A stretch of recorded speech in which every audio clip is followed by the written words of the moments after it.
Hello guys, how are you? I hope you are doing excellent. This is Ashim Mishra के मैं अपना channel yours medicos library. So guys, इस video में हम pharmacology के नए टॉपिक में आए हैं जिसका नाम है एपिलेप्सी, और उसमें हम जनरल इंट्रोडक्शन के बारे में पढ़ेंगे और एपिलेप्सी के बारे में क्या होता है, इसका डेफिनेशन क्या होता है, ये क्या कहाँ अफेक्ट होता है, कौन सा पार्ट अफेक्ट होता है ब्रेन का, उसके बारे में पढ़ेंगे। So let's begin guys. Epilepsy क्या होता है? ये एक तरीके का न्यूरोलॉजिकल डिसऑर्डर होता है जिसमें जो नर्व होते हैं उसकी एक्टिविटी ब्रेन में वो डिस्टर्ब हो जाती है, और उससे क्या होता है सीजर क्या होता है? ये एक तरीके का सिंपल से समझे तो दौरे पड़ना। तो और हम अगर सीजर का डेफिनेशन समझे तो इसका मतलब ये होता है कि sudden surge of electrical activity in the brain. अब इलेक्ट्रिकल एक्टिविटी क्या होता है? इलेक्ट्रिकल एक्टिविटी का मतलब होता है कि जो एक्शन पोटेंशियल हमारे ब्रेन में होता है उसको हम बोलते हैं इलेक्ट्रिकल एक्टिविटी में। अब एक्शन पोटेंशियल क्या होता है? इसमें सिंपल सा ये आप समझ सकते हैं कि जो पॉजिटिव आयन होता है एक्स्ट्रा सेलुलर से इंट्रा सेलुलर में आता है जिससे नर्व एक्टिवेट होते हैं, एक्साइट होते हैं। ओके, तो ये सिंपल सा रहा है। ये एपिलेप्सी एक तरीके का थर्ड मोस्ट न्यूरोलॉजिकल डिसऑर्डर है। इससे पहले जो फर्स्ट है उसका नाम है सेरिब्रोवैस्कुलर डिजीज़, दूसरा है अल्जाइमर डिजीज़ और तीसरा एपिलेप्सी। ओके, एपिलेप्सी में क्या होता है कि इसमें क्या होता है, नर्व फायरिंग बहुत ज़्यादा हो जाती है। अब नर्व फायरिंग क्या होता है कि इसमें आप समझ सकते हो कि जैसे कि मैंने ये ब्रेन का डायग्राम बताया है, इसमें आप देख सकते हैं कि जो फ्रंटल, पैराइटल, ऑसिपिटल और टेम्पोरल लोब है, पर्टिकुलर सिंगल लोब में वो नर्व की एक्टिविटी इतनी फायरिंग इतनी ज़्यादा हो जाती है, नर्व एक जगह ज़्यादा ही फायर करते हैं, तो उसके कारण वो पर्टिकुलर एरिया डैमेज हो जाता है। वो कोई भी एरिया हो सकता है, फ्रंटल, पैराइटल, ऑसिपिटल और या टेम्पोरल, कोई भी एरिया हो सकता है। ओके, इस कंडीशन में आप देख सकते हैं कि इसमें अगर हम बात करें सिम्टम्स की, जिसमें क्या क्या चीज़ें होती हैं, तो हम आगे देखते हैं। अब आते हैं सिम्टम डिपेंड होता है कि साइट पर, कि कौन से साइट पर ये अफेक्ट हुआ है। जैसे मैंने बताया था ब्रेन में 4 लोब होते हैं, फ्रंटल, पैराइटल, ऑसिपिटल, टेम्पोरल। उसमें कौन से लोब में क्या क्या एक्टिविटी होती है वो डिस्टर्ब हो जाती है। ओके, तो हम देखते हैं। पहला होता है मोटर कॉर्टेक्स। मोटर कॉर्टेक्स का काम क्या होता है? वो एबनॉर्मल जो मूवमेंट कॉज करता है, उसमें अगर मोटर कॉर्टेक्स में नर्व फायरिंग ज़्यादा हो गई तो उसमें मूवमेंट एबनॉर्मल हो जाते हैं।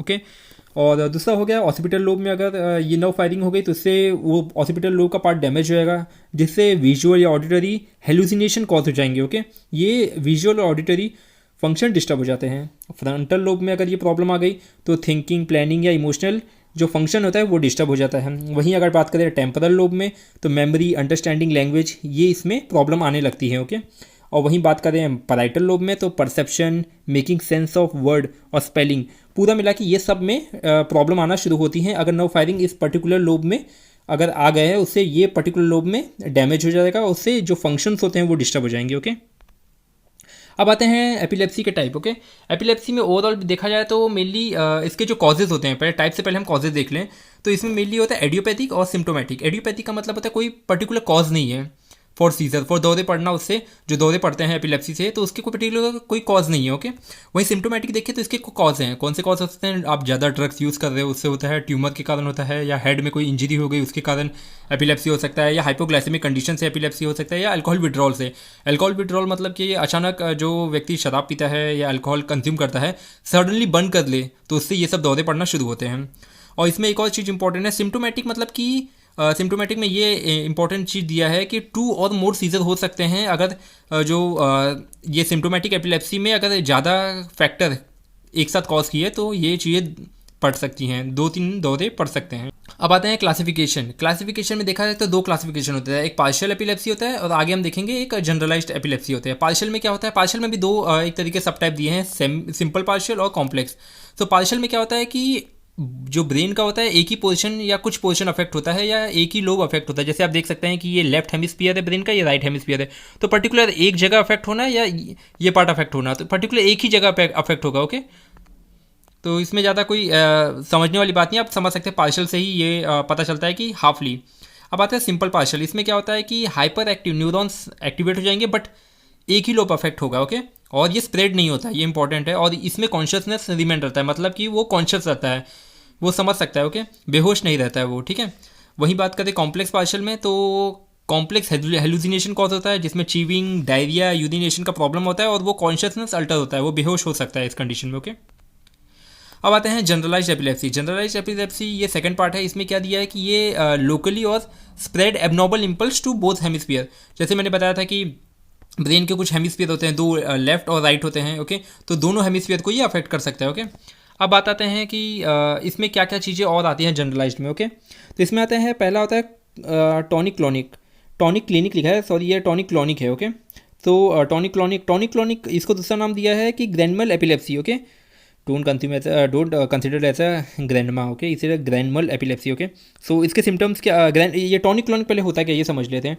टॉनिक का मतलब होता है कॉन्ट्रैक्शन और क्लॉनिक का मतलब होता है कि एक रिलैक्सेशन, जो रैपिड कॉन्ट्रैक्शन और रिलैक्सेशन के कारण दौरे पड़ना शुरू होते हैं। इसमें क्या सिम्टम देखने मिलते हैं, क्राई और फॉल डाउन, पेशेंट रोने लगता है और गिर जाता है। ओके, दूसरा आता है एब्सेंस। इसमें क्या होता है, पेटिटमल एपिलेप्सी होती है, इसका नाम होता है। ये बेसिकली ये बच्चों में होता है जो 3 से 5 साल के एज वाले होते हैं, और ये बहुत कम टाइम तक के लिए होता है। ये एपिलेप्सी जैसे 3 से 5 सेकंड तक के लिए होता है, और इसमें ये सिम्टम्स आते हैं बच्चों में रैपिड आई ब्लिंकिंग और वन डायरेक्शनल विजुअल, मतलब एक ही जगह देखना कंटिन्यू। ओके, तो वन डायरेक्शनल विजुअल देखने मिल सकते हैं। वहीं आता है तीसरा एटोनिक एपिलेप्सी। इसमें क्या होता है, शॉर्ट फॉल ऑफ कॉन्शियसनेस। इसमें क्या होता है, जितने भी मसल्स होते हैं और रिलैक्स हो जाते हैं, और पर्टिकुलर जो पर्सन होता है वो गिरने लगता है। ओके, गिर जाता है वो, तो इस कंडीशन में हम देख सकते हैं। वहीं आता है मायोक्लोनिक एपिलेप्सी। इसमें क्या होता है कि मायोक्लोनिक में क्या होता है कि जो मसल कॉन्ट्रैक्शन बहुत काफ़ी टाइम तक रुक रुक के कॉन्ट्रैक्ट करता है मसल, इस कंडीशन में मायोक्लोनिक में। ओके, और वहीं एटोनिक में जैसे मैंने बताया था, इसमें मसल पूरा रिलैक्स हो जाता है, सभी मसल एटोनिक में रिलैक्स हो जाते हैं, उससे पर्सन गिर जाता है। ओके, और अब आता है लास्ट वाले में इन्फेंटाइल एपिलेप्सी। इन्फेंटाइल एपिलेप्सी में क्या होता है कि सिर्फ मसल स्पाज्म होता है। ओके, इस कंडीशन में मसल स्पाज्म हो जाता है, श्रिंक हो जाता है, कॉन्ट्रैक्ट हो जाता है, और ये मेनली इन्फेंट में होता है ये।